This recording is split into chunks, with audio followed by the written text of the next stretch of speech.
நான் அட்மையர் பண்ற ரேஞ்சஸ்ன்னு சிலது இருக்கு. ஓகே. எனக்கு பிடிச்ச ரேஞ்சஸ் வேற. நான் அட்மையர் பண்ற ரேஞ்சஸ் வேற. ஸ்டோரிய பத்தி டிஸ்கஸ் பண்ணாம, "hey this specific angle of performance" ரொம்ப அப்படின்னு சொல்லுங்க. எக்ஸ்பிளிசிட்டா சொல்லணும்னா, நான் ரஜினி படங்களே எனக்கு பிடிக்கும். ஆமா. அதுல இருக்க எமோஷன்ஸ் பிடிக்கும். அதுல அவர் பிஹேவ் பண்றதெல்லாம் பிடிக்கும். அத இந்த நியூ ஜென்ஸி ஸ்டாரான பிரதீப் வித் மை வாய்ஸ் இதெல்லாம் கம்பைன் பண்ணி ஒண்ணு கிடைக்கும்னு நான் நம்புறேன். ஸோ இன் எ வே நான் ஒரு இதே படத்த நீங்க ஒரு 20 வருஷம், 30 வருஷம் முன்னாடி நீங்க எடுக்கிற ஸ்பேஸ் இருந்ததுன்னா, நீங்க ரஜினிகாந்த் அவர்கள தான் காஸ்ட் பண்ணணும்னு நெனச்சிருப்பீங்களா? சிம்பிள் நான் எழுதும்போது யார மைண்ட்ல வச்சேன்ற கேள்விக்கு பதில் என்னன்னா, நான் ரஜினி சார மைண்ட்ல வச்சு தான் எழுதினேன். ஓகே. திரும்ப அது எங்கேருந்து வந்துச்சுன்னா, இது எனக்கு தெரியும். இது நான் ஓவரா இருக்கா இல்லையா அந்த ஸ்பேஸ்க்குள்ள நான் போல. அகைன் பென்னு குடுக்குற தைரியம் தான். நம்மள்ட்ட பேனா இருக்கு. இப்ப எப்படி ஃபோன்ல கீபேட் இருக்கு. என்ன வேணா டைப் பண்ணலாம்ல. அந்த மாரி என்ட்ட பென் இருக்கு. என்ன வேணா எழுதலாமே.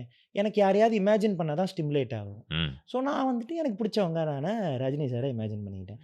ஜாக்கி சான் பிடிச்சிருந்தா, ஜாக்கி சான் கூட இமேஜின் பண்ணியிருப்பேன். பட் எனக்கு ஜாக்கி சான விட ரஜினி சார பிடிக்குன்றனால நான் எழுதினேன்.